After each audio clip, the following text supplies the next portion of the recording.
We are studying Sri Aurobindo's commentary on the Kena Upanishad, and step by step the Upanishad has led us to look beyond our current experience of our mind, life energy, creative power of speech, and our five senses, to look at that which is the cause of all of them and their secret motive power.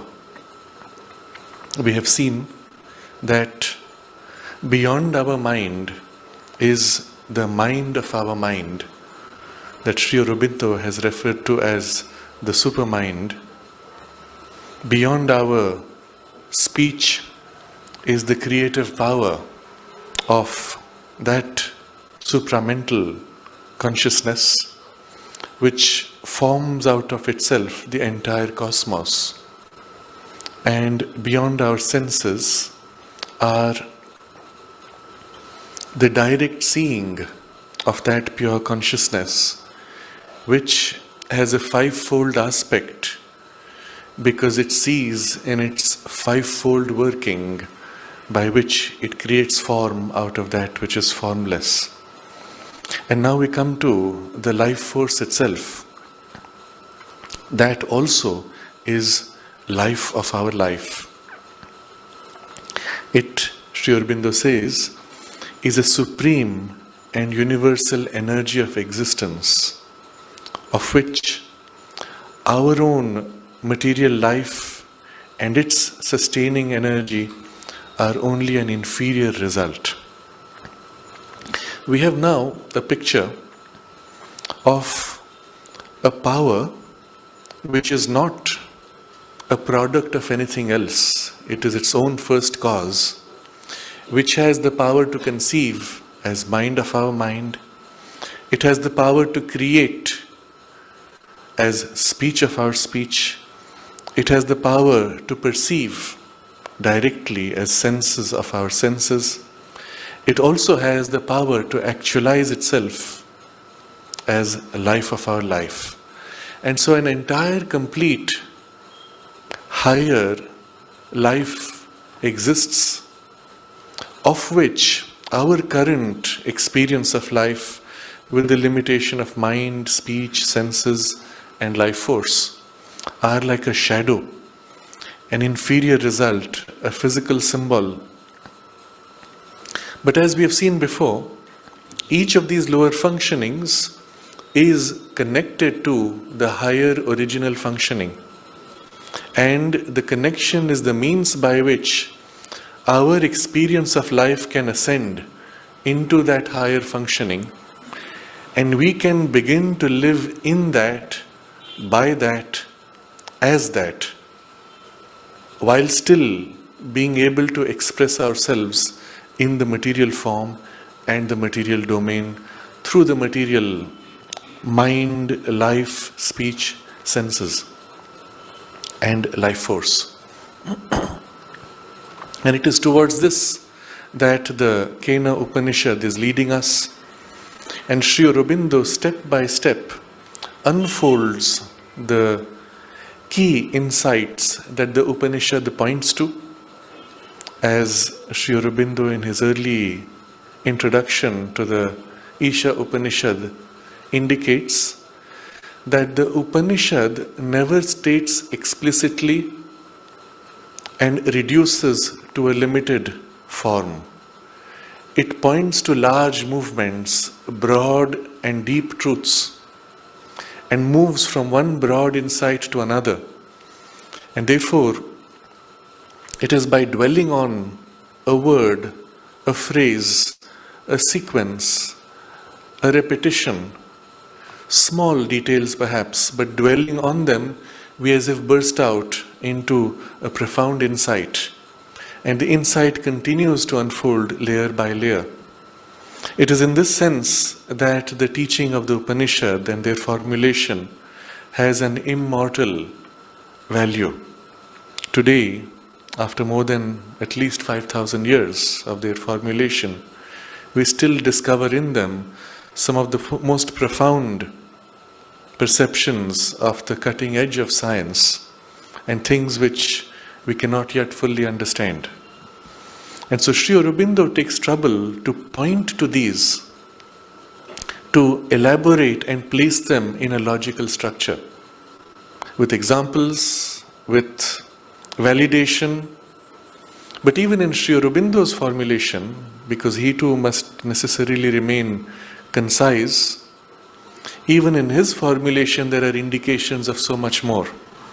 And so in our commentary, in our approach, in our study, we have been exploring each of these in detail, not only to understand but to embody and try to make real in our experience what we are reading. In the portion we read last time, Sri Aurobindo explains the use of the word prana, not in the loose sense of the English word life, but in the Upanishadic use of the word restricted to life force in itself and in its functionings. He points out that from the Upanishadic perspective, this life force in us has 5 workings. One prana has 5 operations. Each of these has a very specific name describing the operations. In the rest of the text, as it is in this chapter, he does not elaborate on these, but we have seen these elaborations earlier in the text of the Kena Upanishad as well as in our earlier studies of other texts of Upanishads. And just briefly to summarize, there is the action of the prana, which draws in life breath, apana, which throws out life breath, samana, which balances the incoming and outgoing, udana, which lifts upwards, raises the operations of consciousness to higher levels, and vyana, which extends the awareness and acts as the basis for the whole expansion of consciousness and the communication of our senses and awareness. Now, if you look at these 5 operations, every living being has to have all of them. Every unit of independent action has to have all of them. And I use this term generally to include even things which we do not consider living things. For example, processes of nature, even planetary processes, operations of the stars, the suns. Within nature, certain independent processes such as a volcano or just the life operations of a small forest, pond, or in inanimate objects which are given an independent activity, even in human creation, in what we would call robots. In other structures, more subtle, non-physical, in social units, you will find all 5 operations. In units of nations, you will find all 5 operations. And even in a house or a family unit, you will find all 5 operations. There has to be an operation that takes in energy from outside. It may come in crude form as food or fuel, which is most material. But there is always a higher gradation. In a house, for example, you have electricity which has to come from outside, not only the raw material. In place of electricity, you may take coal and burn it, or take in wood and burn it. On a more refined, more abstracted level, you draw electricity through a wire which does not move. Or if you remove all this, you would still have solar panels that take the sunlight to bring energy into the working of the house. At the same time, there will be something which throws out the waste.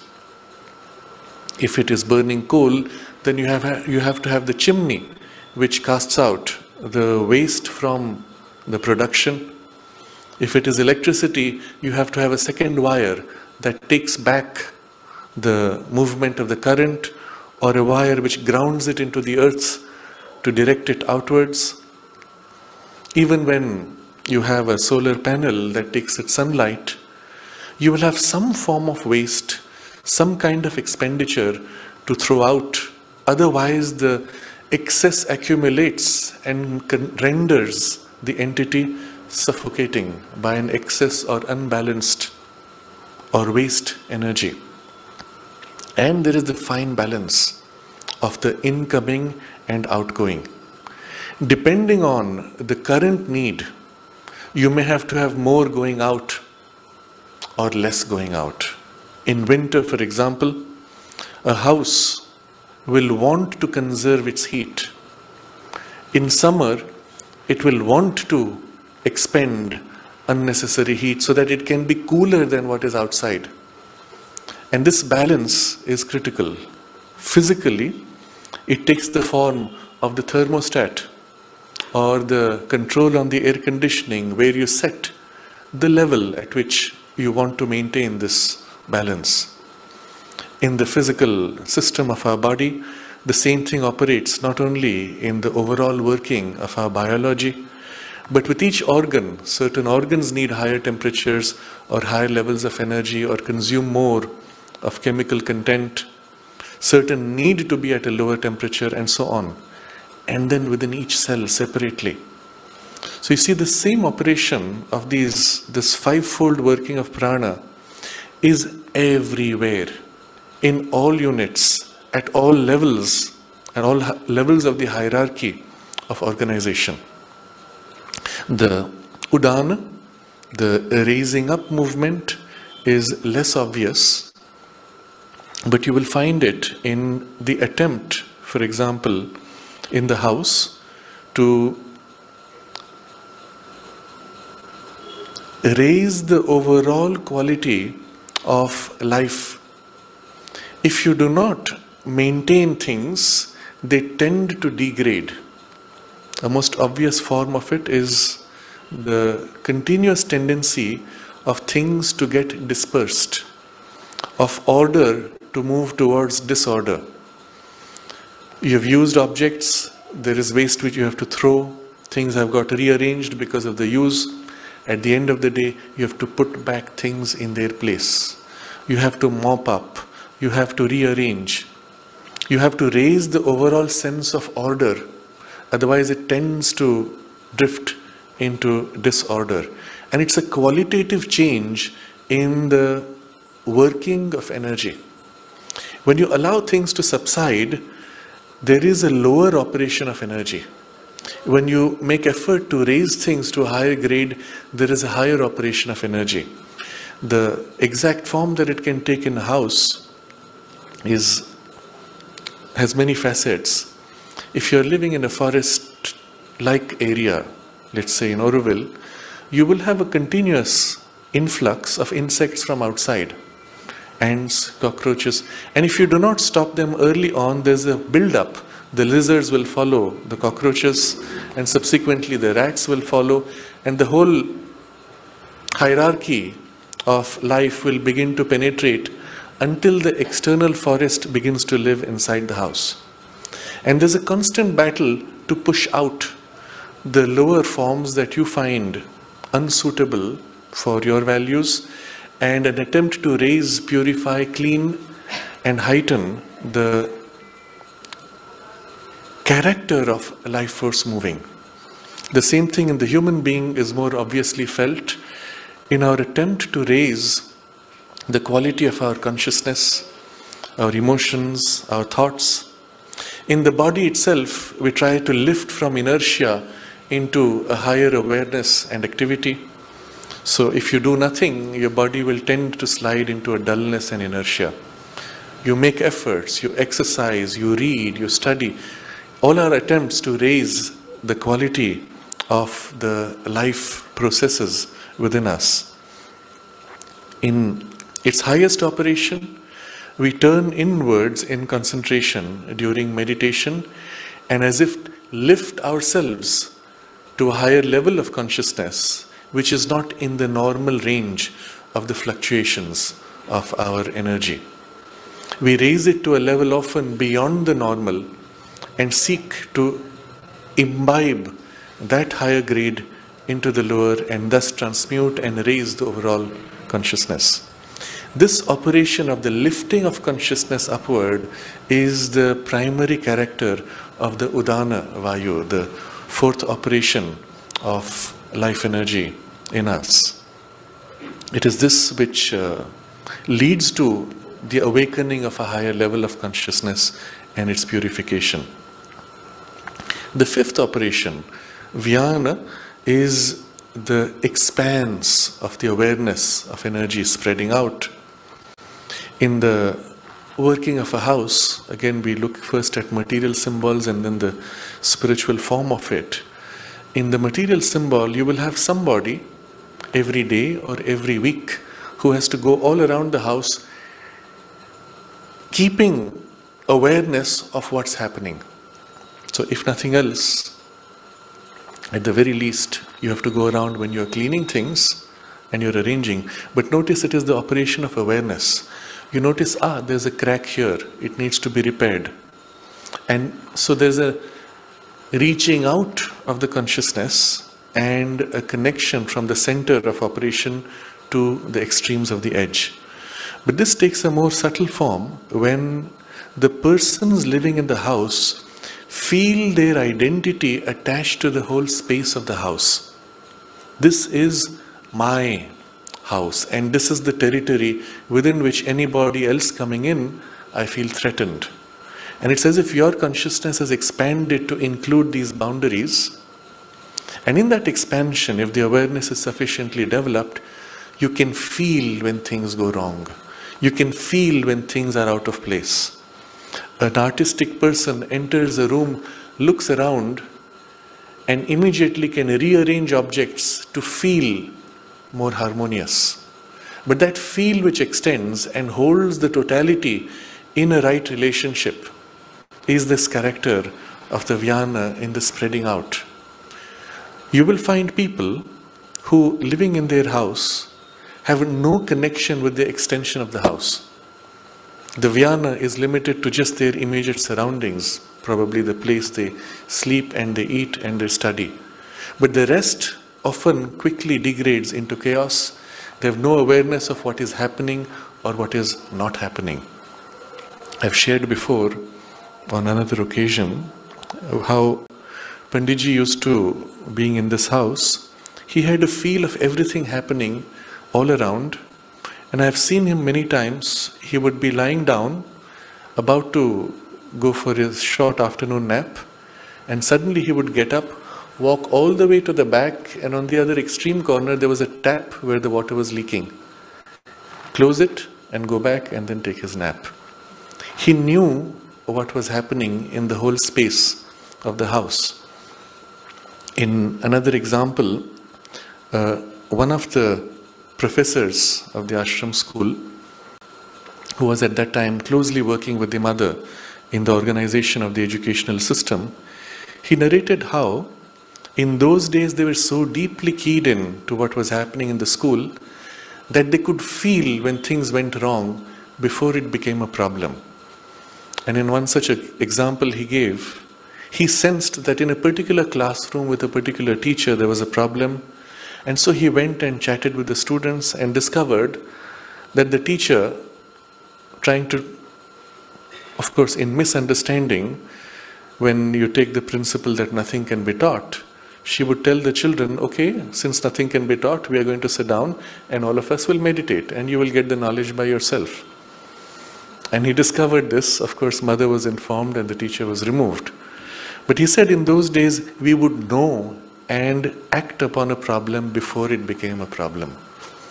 Of course, this requires that capacity to extend the consciousness and feel. But the same thing applies to the working of our physical body.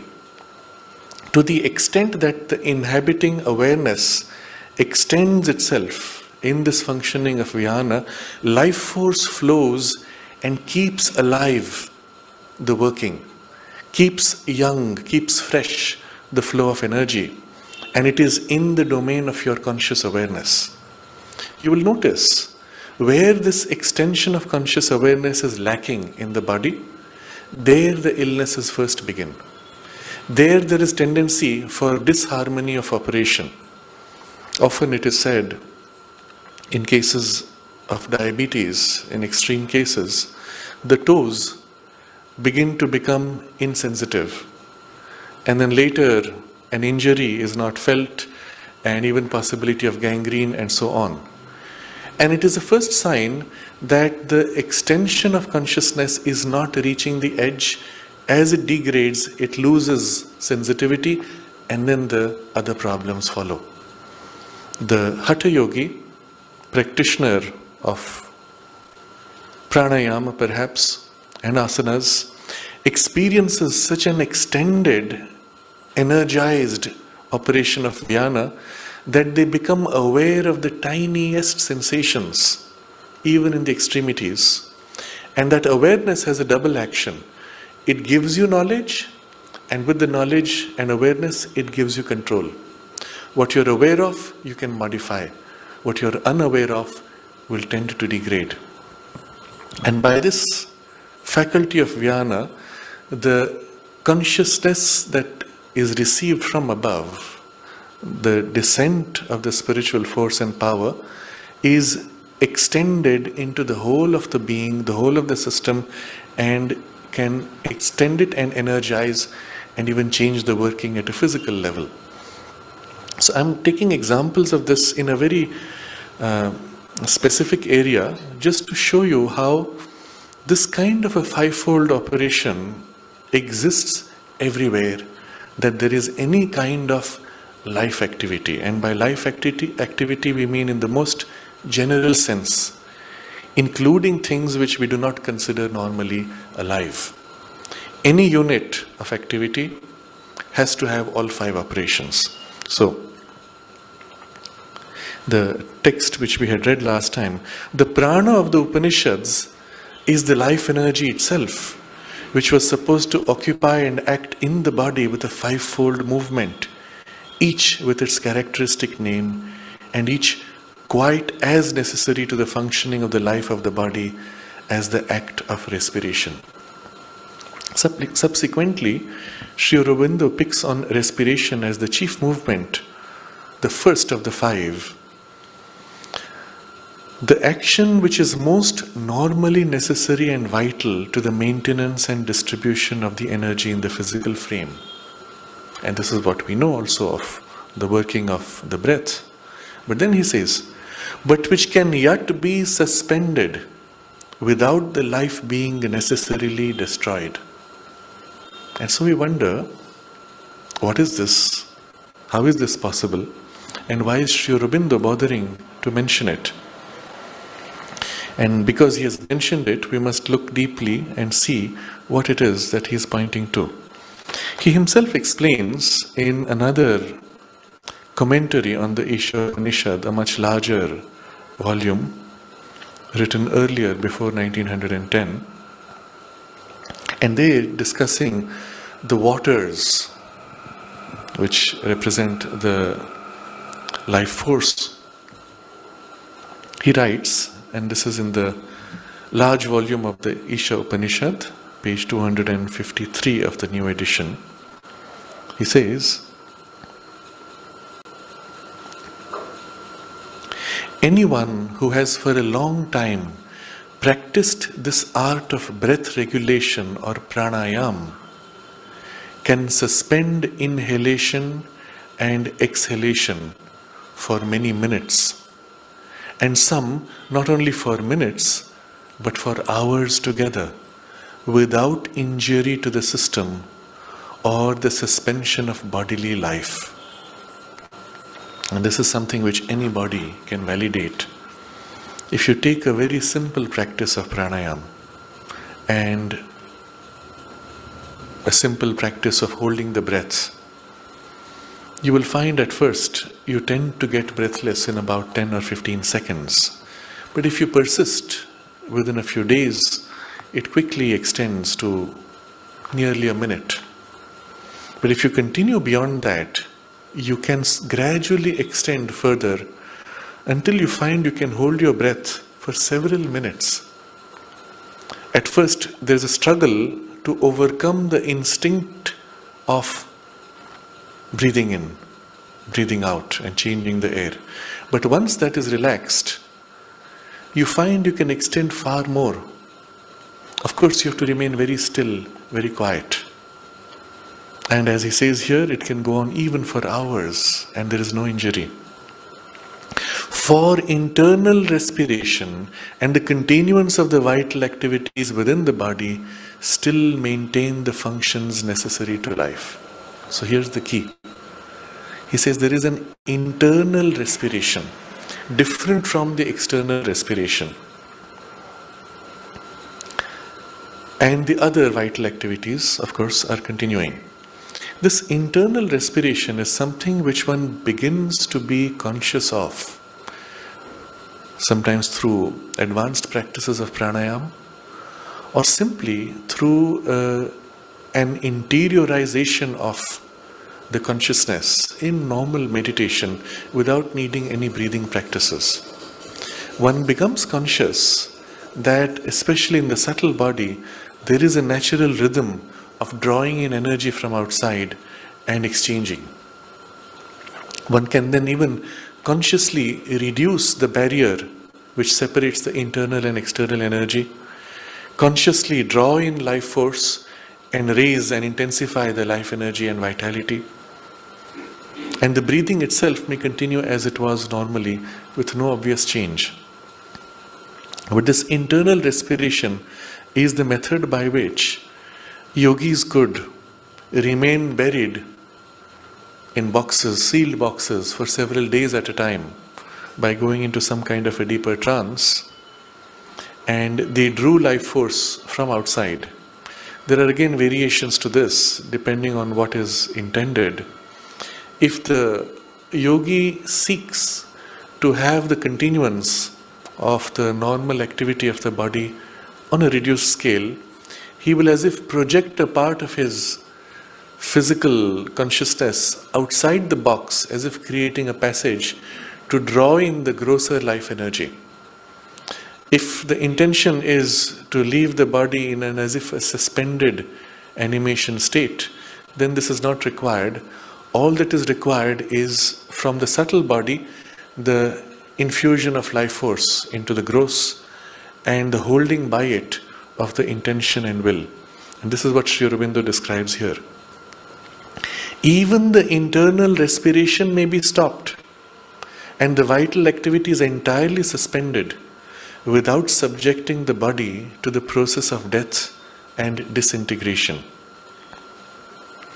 The body may be kept intact for days, months, and years, while all the functions of breath and vitality are suspended, until the will in its psychical sheaths chooses to resume its interrupted communications with the world of gross matter and recommence physical life at the precise point at which it was discontinued.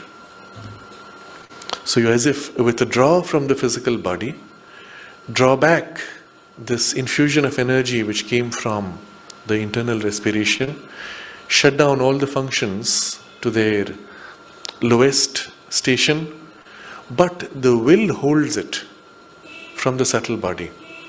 You may continue to live in the inner life in the subtle body, if necessary exteriorizing a part of the subtle body or shifting the consciousness to different planes. And you will find this mentioned in Savitri, when Ashwapati prepares to explore the higher ranges and ascend to the highest levels of creation. He has to put his body into a state of suspended animation in order that his consciousness is completely freed to be able to access those highest ranges. But what happens at that time? The will, capital W here, the will in its psychical sheaths chooses to resume its interrupted communications. It has interrupted the communications, withheld, and then when it comes back, it once again reconnects and initiates the communication with the world of gross matter, and the life continues exactly where it paused. And this is possible, Sri Aurobindo writes, because prana, the vital energy, instead of being allowed to circulate through the system under the necessary conditions of organic physical activity, can be gathered up into the mind organ, and from there, in its simple, undifferentiated form, support and hold together the physical case. So it's as if the circulatory movements of these 5 operations is paused as the life force is drawn back, and a general imprint of life energy put on the body, holding it in stasis. So he explains, but if respiration is not necessary to the maintenance of life, it certainly is necessary to the maintenance of activity. And so he explains why pranayama and asanas are needed. The first condition of pranayama is the suspension of conscious physical activity and the perfect stillness of the body, which is the primary object of the various asanas, or rigidly held positions of the body, assumed by the yogin as a necessary preliminary in the practice of his science. So, having suspended the physical activity and having attained to perfect stillness, you can now practice the real pranayama. And then he says, in the first stages of yoga, the subconscious activity of the body, due to the life of the cells, continues. In the later stages, when internal respiration and vital activities are suspended, even this ceases, and the life of the body becomes like that of the stone or any other inert object. So there are 2 degrees of this suspension of the body functions. In the first degree, the slowing down takes place, and this has been observed and validated in laboratory conditions with many advanced yogis.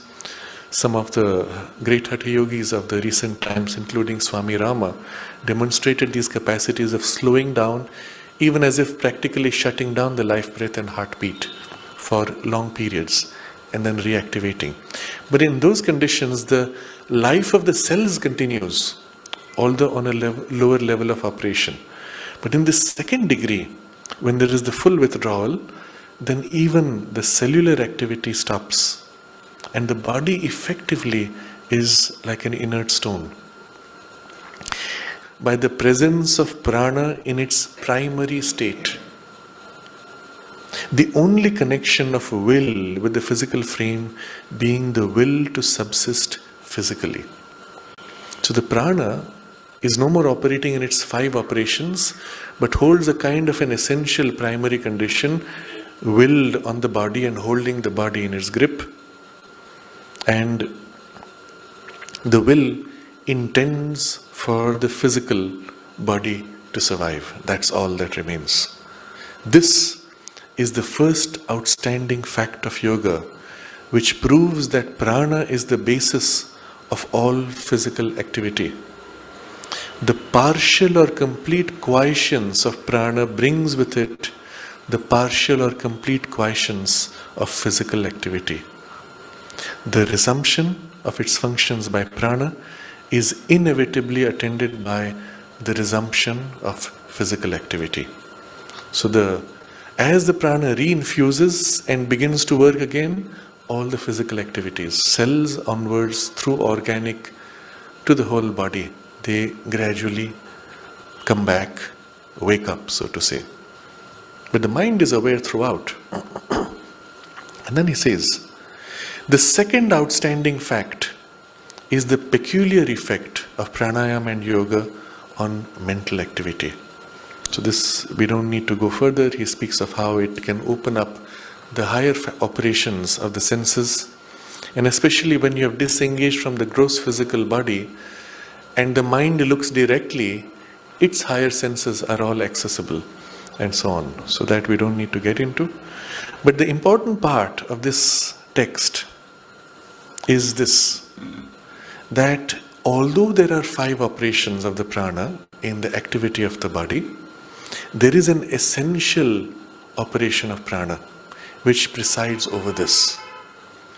In one of the diary notes of Sri Aurobindo in the Record of Yoga, he makes a comment to this effect, that in his own consciousness now, he has made himself capable of sustaining the body from this primary operation of prana without needing the 5-fold secondary movements. And this is a great achievement from the perspective of mastery of the body consciousness and body energy.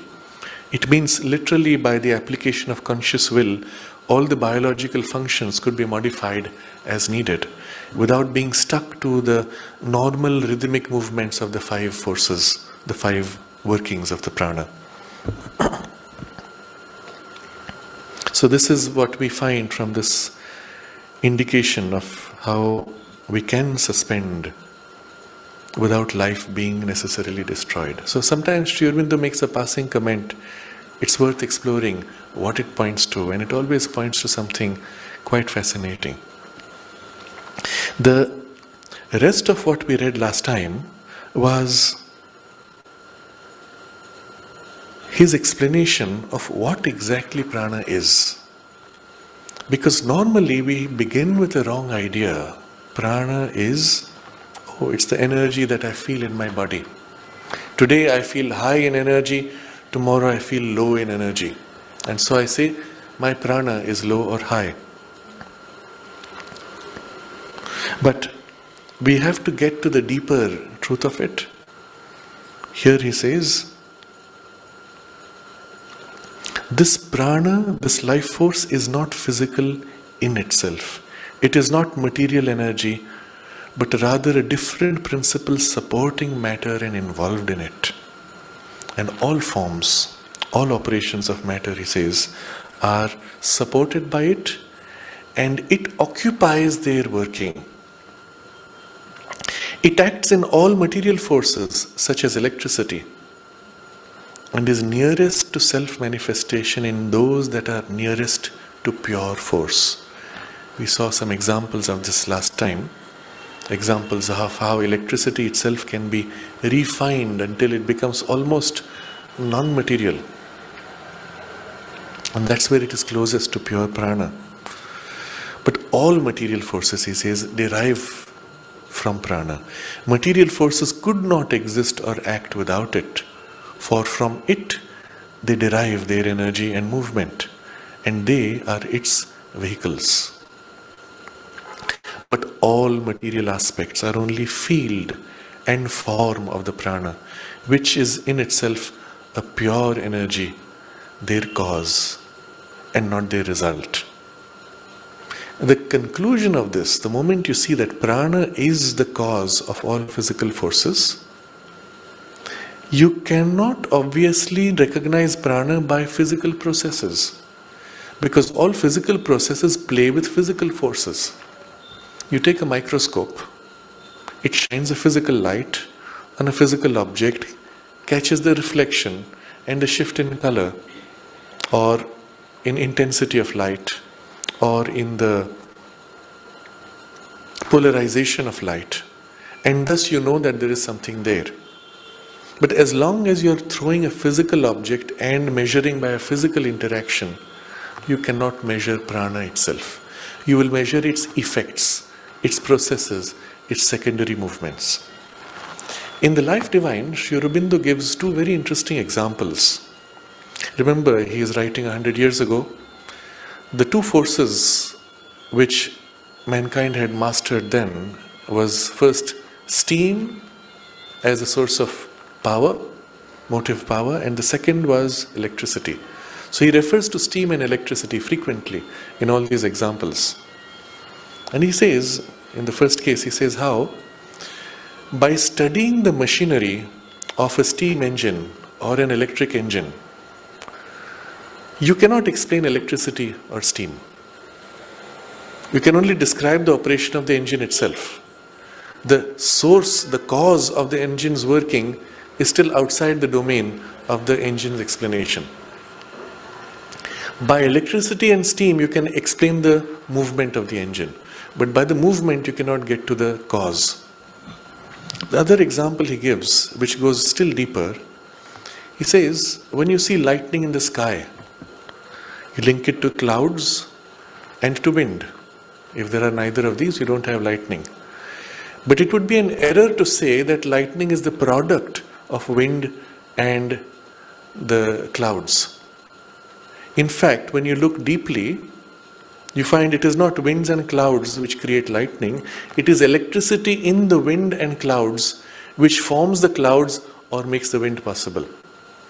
And lightning is only a certain arrangement in which that hidden electricity now gets the chance to express itself in an explicit form. And the same happens within us. Our body, and we will see our mind also, is driven by the operation of prana. But we cannot explain prana by the working of the body or by any of the physical processes in matter. If at all pranic characteristics emerge out of a physical effect, it is because it was latent, secret, operating behind the form, and now got a chance to become explicit. So we make certain arrangements, we rub, let's say, silk with plastic, and you get a spark of static electricity. So you cannot say that the silk and the plastic created electricity. You look deeply and you find the electricity was within them, making them possible, giving them their characteristics, and this particular combination of arrangement allowed that electricity to channel out and express through this spark. It cannot therefore be detected by any physical analysis. Physical analysis can only resolve for us the combinations of those material happenings which are its results, and the external signs and symbols of its presence and operation. And that's where physical analysis stops. How then do we become aware of its existence? Now he is going to show us the means, and by those means what we see, what we discover. It's clear no physical process can get you to that. And this is the problem with science today. It sees the operations increasingly as it goes deeper. It sees the operations of life force, of prana, in matter as well as in biological workings. In matter, for example, we can observe all the activities of electricity or of magnetism, but we do not know what is electricity or what is magnetism, the original source of these. In the body, similarly, we find all these processes. We find sometimes under unusual conditions, all these processes even violate the normal rhythm and their laws. But we cannot explain where that energy comes from, and it is not reduced to mere calories. And we have seen many examples of this earlier, so we don't repeat. But science stops short. Because in order to be able to experience and observe directly, you need tools which are capable of directly interacting with prana and not its secondary effects. In another text, I think in the Life Divine, Sri Aurobindo points out how electricity itself is one of many operations of the fiery principle of Agni. That electricity further has multiple operations in the domain of matter. But the Agni itself is not seen directly in the material process. He gives the example in one of his texts. He says, just as you can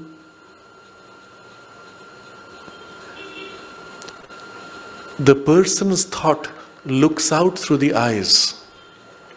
You see the eyes move. You hear the words spoken, but you cannot know what is the thought within. That is the real person. In the same way, physical fire is the form of Agni. When there is physical fire, you know that there is Agni behind. But you cannot know Agni directly through the fire. Just as you cannot know the person through his look or his speech. Because that is as if non-material. So we need now tools which are non-material. We don't need to build instruments, we are ourselves the instrument. So this is what he gets to now. How then do we become aware of its existence? By that purification of our mind and body. And that subtilization of our means of sensation and knowledge, which become possible through yoga. So the means are within us. But there are two things which need to be done in order for us to be able to become aware of prana as it is. First, purification of mind and body. Second, subtilization of our sensations and knowledge. Both these are achieved through yoga. The means is yoga. But these are two different facets of the result of the yoga. And so we need to dwell upon these two briefly. Purification of our mind and body. What is it that currently we have in our mind and body? There is a kind of an inertia, a dullness, a grossness. There is a knot and an entanglement which mixes all the different workings. And the result is, if something subtle were to operate, the dullness of our body and mind would cover it. We would not notice. Or even if it puts itself out in a very specific action, it is now so mixed in all the chaotic workings that the signal is lost in the noise. So the purification itself has two aspects. One is the subtilization, purification, let's say. Purification, removal of the inertia, and this Sri Aurobindo uses the word stilling, making quiet. And second, separating different layers of mixture so that each layer can operate in itself truly as it is intended. So these are two aspects of the purification of the mind and body. And the other is subtilization of our means of sensation and knowledge. Our senses are so gross. And our means of knowing. So the senses belong to the physical body, the means of knowledge in the mental body. And in both of these, there has to be a subtilization. When people begin to practice basic asanas, basic pranayama, with no other effort, just mechanically, even for their good health, very quickly these two effects begin to happen. The body feels lighter, freer, less dull, less tired. The mind feels clearer. The thoughts feel brighter, clearer, sharper, more spontaneous, easy. And that is the effect of in purification. The other of subtilization, we notice in the body we become conscious of things which earlier we didn't feel. As we eat different kinds of food, we can feel how the body responds to them, whether it likes them, whether it doesn't like them. What happens during the digestion, certain foods create a heaviness, the body has to struggle. Other foods quickly pass through and are digested. Equally in our contacts with things, with plants, with people, we sense more easily the quality of the contact and the things which come through in the contact, even in the physical energy. And in the mind, the means of knowledge become also thus purified that we catch subtleties. We sense fine distinctions and nuances. A person speaks a word and we are as if able to sense complex feelings or intentions in the thought behind what was spoken. And so both in the body sensations and in the mind knowledge, there is this subtilization that takes place. So how then do we become aware of its existence? By that purification of our mind and body, and that subtilization of our means of sensation and knowledge, which become possible through yoga. We become capable of analysis other than the resolution of forms into their gross physical elements, and are able to distinguish the operations of the pure mental principle from those of the material, and both of these from the vital or dynamic, which forms a link between them and supports them both. So now he is describing what we are able to observe internally within ourselves, and also to that extent in our capacity for external awareness. So earlier, when we tried to analyze, we had to resolve forms into their gross physical elements. That's really what modern science does when it explores the physical world. It takes a leaf, crushes it, and does an analysis of what kind of materials it is composed of. So much carbon, so much hydrogen, so much oxygen, certain trace elements, and so on. But this reduction into grosser physical elements is only the crude part of the reality of the leaf. If you took those elements and brought them together, you would not get a living leaf. What is it that makes the leaf living? That we are able to sense now directly. Capable of analysis other than resolution of form into their gross physical elements. Now I can take the leaf and feel the quality of energy that is infused in it. And I can feel this leaf is fresh, that leaf is weak energetically, and this plant is going to fall sick soon. You need to intervene.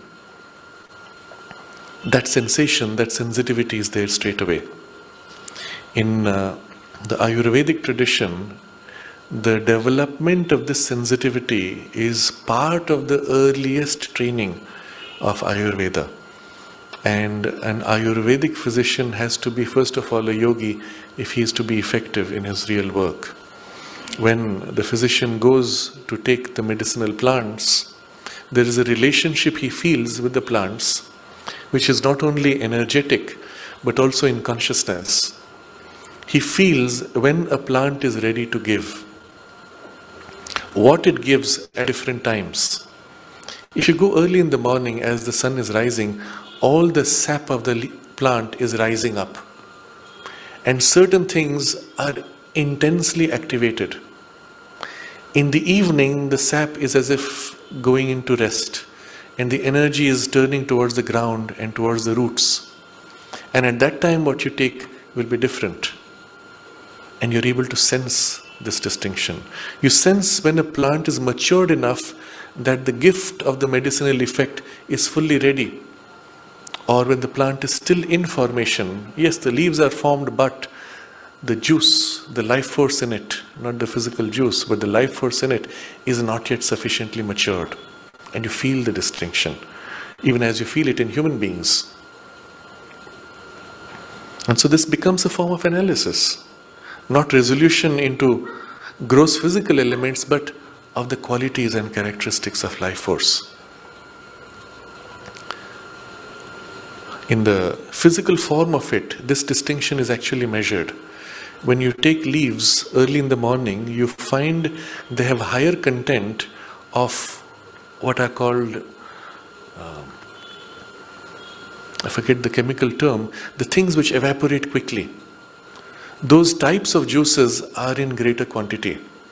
And if you store them in the fridge for a couple of days, often those things evaporate quickly, and what you have left is the same as if you had plucked the leaf in the evening. The word has something to do with smell. The smell, the oils involved in the smell. I forget the chemical term, but you get the idea. And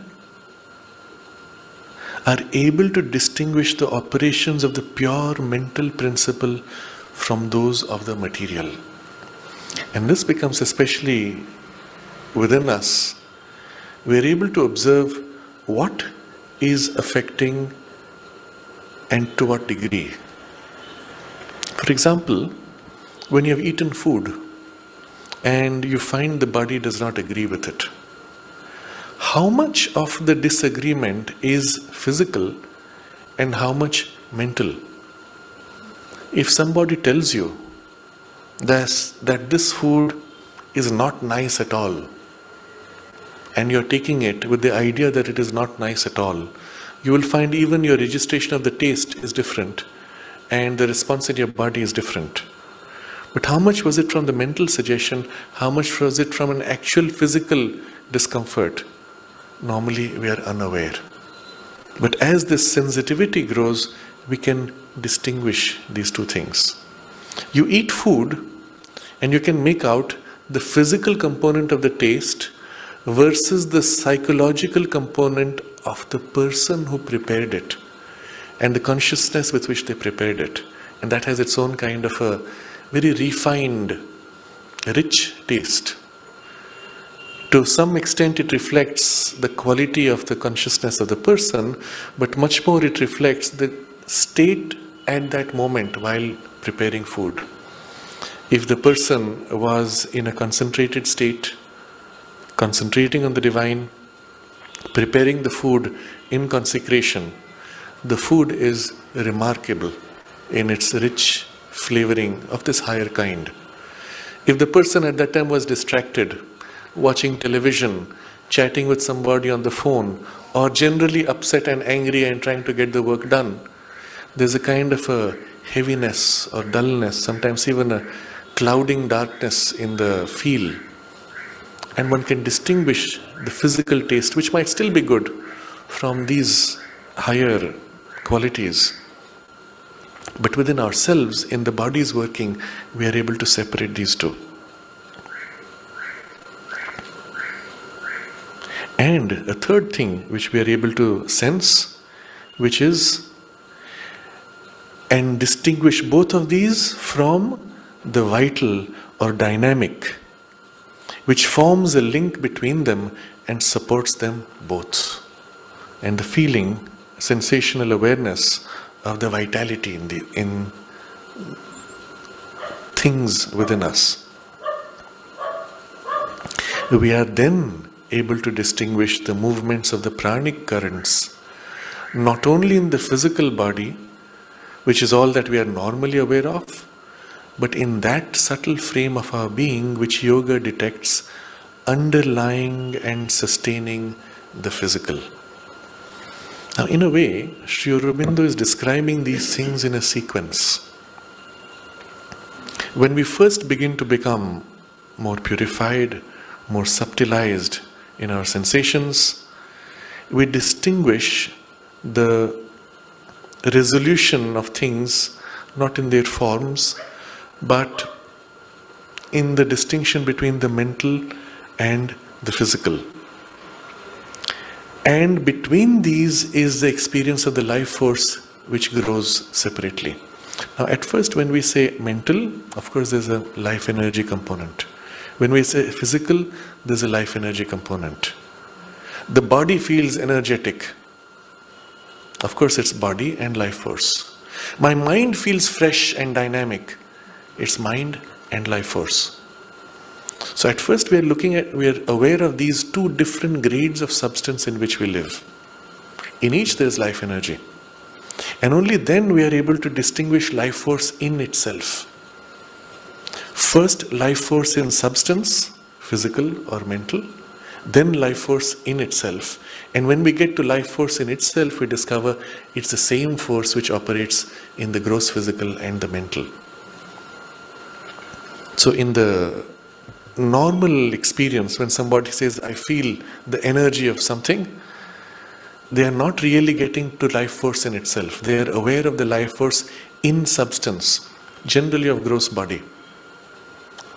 If more developed, in the mental awareness. But to get to pure life force is not as easy. And that comes gradually from this. We notice the common character of something which covers both physical domain of energy action and mind domain of energy action. And then through that gradually we begin to be aware of it in exclusion. And there also at first more in the gross body and later more in the subtle frame of our being, which yoga detects underlying and sustaining the physical.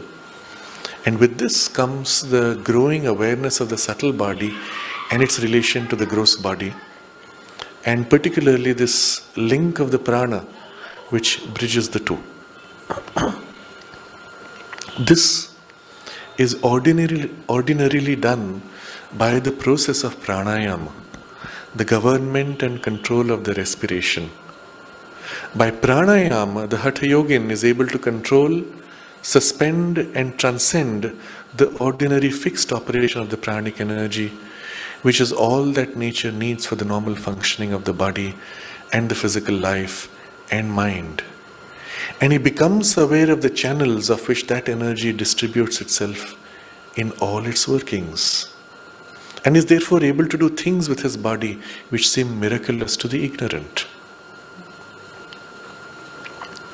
And so here comes a whole new dimension of experience which develops from this point, which we will explore in greater detail next time. But the idea that we become conscious of the life force now, and by wielding the life force we can modify the biology workings, because remember, life force is master of the physical. But later he will say, equally through that we can master the mind's workings, because mind also is dependent on life energy. But at first, when we begin to wield life force like this, we can actually do things with the body and through the body which normally would be considered impossible. For example, making the body light or making it heavy. At the heart of it is a certain manipulation of the life force, and particularly this udana vayu, which is the upward going in consciousness, but it is the same movement by which you can grip the body and as if lift it up, and the whole body is felt as if lighter. And the same operation turned downwards, the whole body becomes and is felt as enormously heavy, and one can modulate that freely. Normally this is an awareness, a skill that grows automatically as you become aware of the working of life force within you. Because remember, awareness leads to control, always. But you can get to this without having to pass through the pranayama of the hatha yogin. You can do it directly by an awareness of these levels of consciousness in you, by an interiorization, by dwelling in concentration on these parts. And it is thus that Sri Aurobindo and the mother developed, and primarily they use this method in the integral yoga. I will share with you one incident and then we can move from there. I will pause for today. Two incidents, one from Sri Aurobindo's life and one from the mother's. You probably know Sri Aurobindo's narration of how when he was in the Alipur jail and entering an intense phase of his sadhana, he was practicing pranayama also at that time. And at some point, the jailer saw his body in an odd position, as if the whole body was lifted and only one tip of the knee was resting on the ground. It was a form of levitation, which had spontaneously occurred. The jailer saw that and he was astounded, and after that treated Sri Aurobindo with great respect and gave him whatever he needed. But Sri Aurobindo comments on that. It was not a full levitation, but a partial levitation. It happened spontaneously. But the other example which I wanted to share, which is not known, which is not recorded, which was told to us by Kumudben. When mother first took Kumudben as her assistant, she took her around, showed her all the things where everything was arranged, and then suddenly she stopped and looked Kumudben in the eye and said, "If I fall, will you be able to lift me?" And Kumud didn't know what to say. She was surprised. And then mother on her own said, "You know, I can make myself light as a feather or heavy as a stone. And that was it. She smiled and turned away. So Kumudben narrated this to us on some occasion when she was showing us things. But this capacity is so easy, so spontaneous. Once one has that grip on the life force within us, and so many other faculties also are naturally, operations are naturally possible and can be modified. We will look at this in more detail when we continue next Sunday. For now, just to recapitulate, Sri Aurobindo has brought us to a deeper understanding of what exactly is life force, prana. And it's not what we used to associate it with, which was only a secondary experience of it. And we have now to recognize that there is a whole deeper and more refined essential working of life force, which is at the basis of and the master of all biological, physical, and even mental operations. But this is not yet life of our life. There is going to be something even greater, which belongs freely to the domain of the consciousness of unity, of which this itself, pure force of prana, is a secondary operation and a shadow. And it is towards that we will come. But bit by bit, he is taking us up, first to the essential prana, and then through that to the true life of our life. We can meditate on this for a few minutes.